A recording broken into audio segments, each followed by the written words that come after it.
Good morning student. बच्चों, आशा करती हूँ कि आप लोग अपनी पढ़ाई अच्छे से कर रहे होंगे।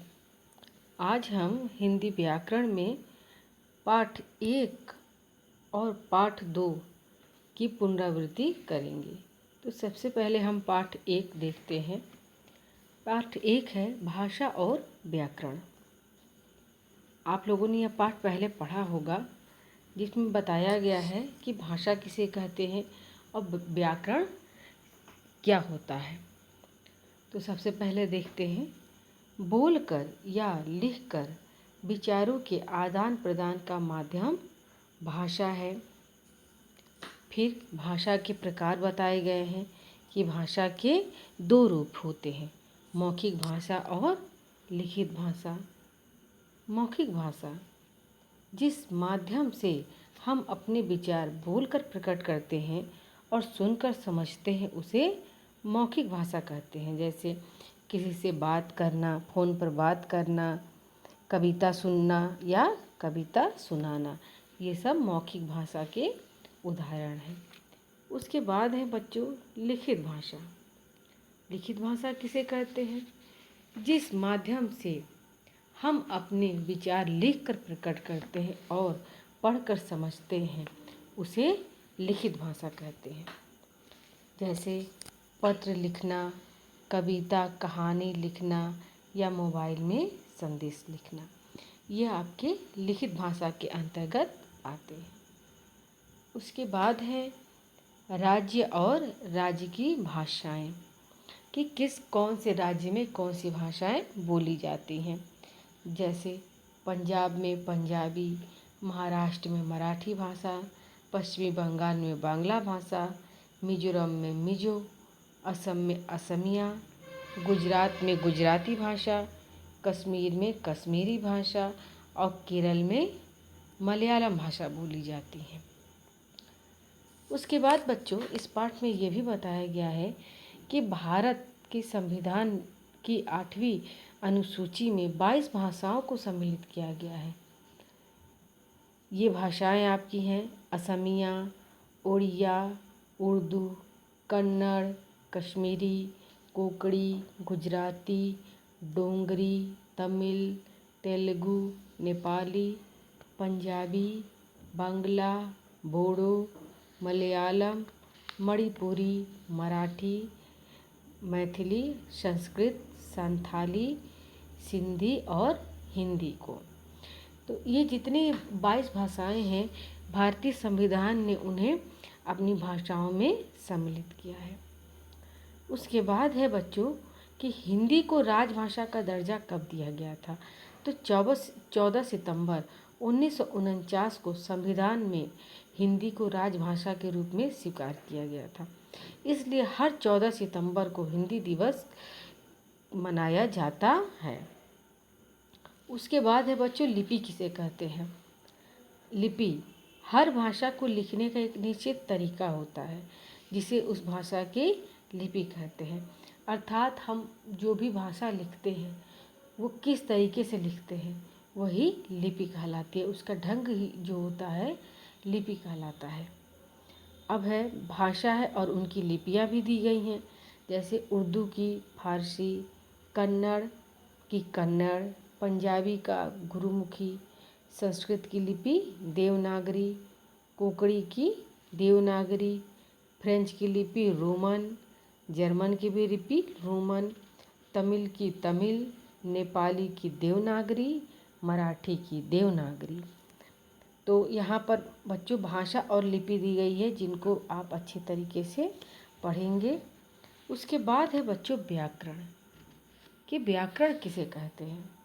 तो व्याकरण हमें भाषा के शुद्ध रूप का ज्ञान कराता है, कि हम किसी भी भाषा को, जो हमारा लिखने का तरीका, कि किस भाषा को कैसे लिखना है, कैसे बोलना है, इन सब का ज्ञान हमें व्याकरण द्वारा ही मिलता है। अर्थात व्याकरण वह साधन है जिसके द्वारा हम किसी भी भाषा को शुद्ध रूप से लिखना, पढ़ना, बोलना सीखते हैं। उसके बाद है बच्चों पाठ 2 है आपका वर्ण विचार। वर्ण का अर्थ होता है अक्षर, इसको हम अक्षर भी कहते हैं। जैसे क, ख, ग, घ, ये सब क्या है? ये आपके वर्ण है, यानी पहला अक्षर है। तो इस पाठ में आपको वर्ण की परिभाषा, वर्ण के प्रकार, वर्ण का प्रयोग, ये इन सब बातों से परिचित कराया गया है। सबसे पहले है वर्ण किसे कहते हैं। तो भाषा की सबसे छोटी इकाई जिसके और टुकड़े नहीं किए जा सकते वर्ण कहलाती है। उसके बाद है वर्णों को कितने भागों में बांटा गया है। तो वर्णों को 2 भागों में बांटा गया है, पहला स्वर और दूसरा व्यंजन। स्वर की संख्या कितनी होती है? तो स्वरों की संख्या 11 होती है। अब देखिए कौन कौन से हैं। अ, आ, ई, उ, री, ऐ, ओ, औ। अन्य वर्ण में आते हैं आपके अनुस्वार और अनुनासिक, विसर्ग और आगत स्वर। फिर है स्वर कहते किसे हैं। तो जिन वर्णों को बोलने के लिए दूसरे वर्णों की सहायता नहीं लेनी पड़ती वे स्वर कहलाते हैं। अर्थात स्वर जो होते हैं वे स्वतंत्र रूप से बोले जाते हैं, उनको बोलने में किसी की सहायता नहीं लेनी पड़ती है।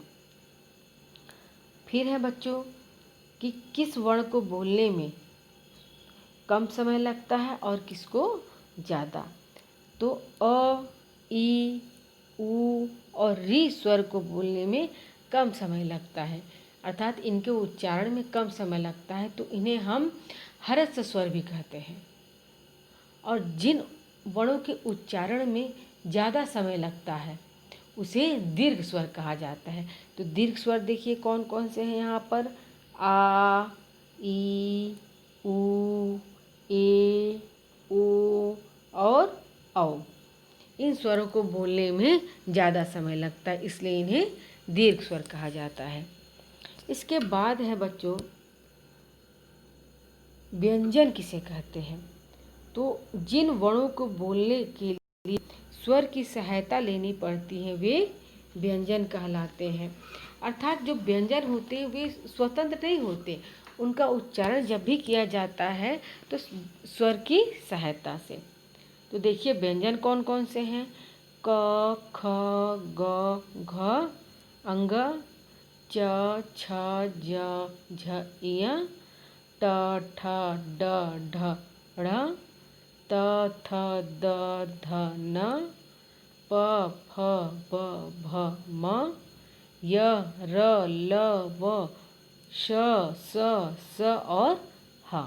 ये आपके व्यंजन हैं। और इसके बाद है देखिए आगत ध्वनियाँ भी दिया गई हैं। तो आपके ज और जो फ होते हैं वे आगत ध्वनियाँ होती हैं। आगत ध्वनियाँ यानी जो दूसरी भाषाओं से लिए गए जो वर्ण होते हैं उन्हें कहते हैं आगत। फिर है संयुक्त व्यंजन। तो संयुक्त व्यंजन आपके 4 होते हैं, छ, त्र, ज्ञ और श्र। उसके बाद है बच्चों र के रूप। तो जो र के जो रूप होता है उसे हम कहते हैं, र के 2 रूप माने गए हैं। एक होता है जो हम ऊपर लगाते हैं और किसी भी वर्ण व्यंजन के ऊपर, और एक होता है जो व्यंजन के हम नीचे लगाते हैं। तो जो र की जो रूप जो व्यंजन के ऊपर लगता है उसे कहते हैं रेफ, और जो र की चिन्ह जो व्यंजन के नीचे लगता है उसे कहते हैं पदेन कहते हैं। तो देखिए पहला है रेफ से बनने वाले शब्द हैं आपके कार्य, अर्थ, समर्थ। और जो पदेन से बनने वाले शब्द होते हैं ट्रैक्टर, राष्ट्रीय, पेट्रोल, मेट्रो, ड्रम, ड्राइवर आदि। उसके बाद है बच्चों संयुक्ताक्षर। संयुक्ताक्षर का मतलब होता है वे अक्षर जो 2 या 3 व्यंजनों को मिलकर बनते हैं, इन्हें व्यंजन गुच्छा भी कहा जाता है। तो यहाँ देखिए ये कौन कौन से हैं संयुक्ताक्षर। त्योहार, गड्ढा, सच्चा, पक्का, स्वास्थ्य। उसके बाद है बच्चों द्वित्विक व्यंजन। द्वित्विक व्यंजन किसे कहते हैं? दो समान व्यंजनों का मेल द्वित्विक व्यंजन कहलाता है। अर्थात वे व्यंजन जिसमें एक ही व्यंजन को दो बार लिखा जाता है उसे कहते हैं द्वित्विक व्यंजन। जैसे आपका हुआ मुक्का, पक्का, छज्जा, लट्टू, गत्ता, पत्ता आदि। उसके बाद आता है बच्चों आपका वर्ण विच्छेद। वर्ण विच्छेद किसे कहते हैं? विच्छेद का अर्थ होता है अलग करना, अर्थात शब्दों के वर्णों को अलग अलग जो करना होता है वे वर्ण विच्छेद कहलाता है। जैसे देखिए यहाँ पर आपका दिया है अचार। अचार आपका शब्द है और उसको वर्ण विच्छेद में कैसा हो जाएगा? अ धन, च धन, आ धन, र धन, अ। पर्व, प धन, अ धन, र धन, अ पर्व। फिर है मधुर, म धन, अ धन, धन, उ धन, र धन, अ मधुर। फिर है गुठली, ग धन, उ धन, ठ धन, अ धन, ल धन, ई। इसी प्रकार होता है बच्चों वर्ण संयोजन। तो अर्थात जिस शब्दों को जिसमें हम तोड़ कर लिखते हैं उसे कहते हैं वर्ण विच्छेद। और जहाँ पर जो बिखरे हुए शब्द होते हैं विच्छेद किए हुए उनको एक साथ जब हम लिखते हैं तो उसे कहते हैं वर्ण संयोजन। तो अलग अलग वर्णों को मिलाना वर्ण संयोजन कहलाता है। जैसे देखिए यहाँ पर क धन, अ धन, क धन, श धन, आ मिलकर बनता है कक्षा। फिर है ख धन, ए धन, ल धन, अ खेल। इसी प्रकार बच्चों यहाँ पर और अन्य उदाहरण दिया है जिसको आप पढ़ लीजिएगा। इसके बाद आते हैं बच्चों हम प्रश्नोत्तर पर। ये आपको संयुक्त रूप से हमने यहाँ दिया है। इसमें पहला प्रश्न दिया है भाषा किसे कहते हैं? उदाहरण सहित लिखिए। यहाँ पर आपको भाषा की परिभाषा लिखनी है और उदाहरण भी लिखना है।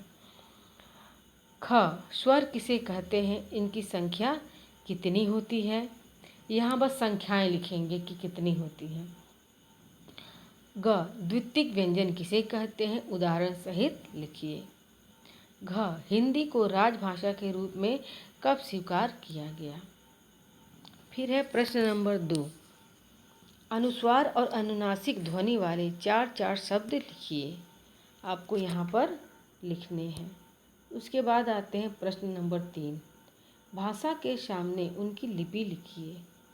पहला भाषा है हिंदी, दूसरा पंजाबी, तीसरा अंग्रेजी, चौथा कोंकणी। प्रश्न नंबर 4, रिक्त स्थान भरिए। क भाषण देना भाषा है, कौन सी भाषा है आपको यहाँ पर लिखना है। ख विचारों के आदान प्रदान का माध्यम है। ग व्याकरण हमें भाषा का ज्ञान कराता है। घ अलग अलग वर्णों को मिलाना क्या कहलाता है? आप यहाँ लिखिए। उसके बाद आता है प्रश्न नंबर 5, संयुक्त व्यंजन वाले 4 शब्द लिखिए। फिर है प्रश्न नंबर 6, वर्णों को जोड़कर शब्द बनाइए। तो बच्चों आप दिए गए सभी प्रश्नों को भली भांति पढ़कर आप उनका उत्तर लिखेंगे और याद करेंगे।